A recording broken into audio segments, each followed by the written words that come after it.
YCP హయాంలో తిరుమలను తమ గుప్పెట్లో పెట్టుకున్నారని టీటీడీ బోర్డు మాజీ సభ్యులు ముర్రంశెట్టి రాములు ఆరోపించారు. శ్రీవారి లడ్డూల్లో కల్తీ, ఇతర అవకతవకలకు పూర్తి బాధ్యత అప్పటి EO Dharma Reddy, board chairman YV సుబ్బారెడ్డిదేనంటున్న రాములుతో మా ప్రతినిధి Subhash face to face.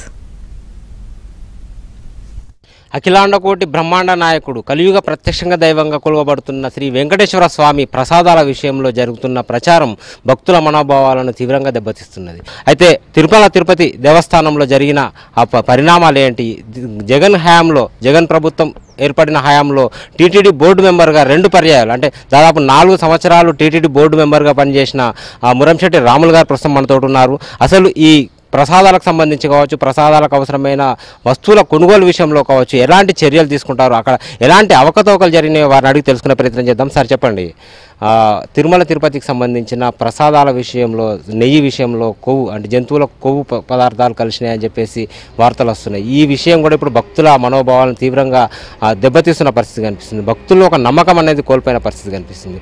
So యాక్చువల్గా మీరు 4 ఏళ్ల పాటు మీరు టీటీడీ బోర్డు మెంబర్గా పనిచేశారు ఆ జగన్ ప్రభుత్వ హయాంలో. అసలు అక్కడ ఏం జరుగుతుండేది? జై గోమాత, ఓం నమో వెంకటేశాయ. అఖిలాండకోటి బ్రహ్మాండ నాయకుని తిరుమల దేవస్థానంలో మేము అక్కడ స్వామివారికి పనిచేయడం అనేది పూర్వజన్మ సుకృతం భావిస్తున్నాం. అలాగే వాస్తవానికి కూడా ఏంటంటే ఇప్పుడు వస్తున్న 3 రోజుల నుంచి వస్తున్నటువంటి వార్తలు చూస్తే కలిచివేస్తున్నది. ఎందుకంటే జరిగింది అన్య మతస్థులు అనేది అది జరిగింది. అవన్నీ పొరపాట్లు కొన్ని జరిగినాయి, కాదని లేదు. కాకపోతే మాత్రం 320 రూపాయల కేజీ వచ్చినప్పుడు మాత్రం అది ఆలోచించదగ్గ విషయం. నెంబర్ 1 ఏంటంటే ఇవాళ మంచి నూనె, వేరుశనగ నూనె నెంబర్ 1 ప్యూర్ కావాలంటేనే 200-250 రూపాయలు ఉన్నప్పుడు 320 రూపాయలు జరిగి మా హయాంలో మాత్రం ఇది జరగలేదు. అంతవరకు మేము చెప్పగలుగుతాం. అంటే పర్చేజ్ కమిటీ అనేది ఉంటుంది. వస్తువులకు సంబంధించి, స్వామివారికి నివేదించే వస్తువుల కొనుగోలుకు సంబంధించి పర్చేజ్ కమిటీ అనేది సపరేట్గా ఏర్పాటు చేస్తారు. ఈ పర్చేజ్ కమిటీకి సంబంధించి ఎట్లాంటి నిర్ణయం తీసుకుంటుంది? ఈ పర్చేజ్ కమిటీ తీసుకునే నిర్ణయాల మీద ఎవరి అథారిటీ కొనసాగుతుంది? వాస్తవానికి ఏంటి అంటే గతంలో అంటే వినేవాళ్ళం మేము.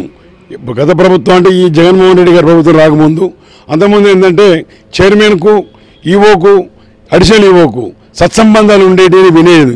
కానీ ఈ గవర్నమెంట్ వచ్చిన తర్వాత జగన్ మనిషి అనేది ధర్మారెడ్డి గారి ముద్రపడింది.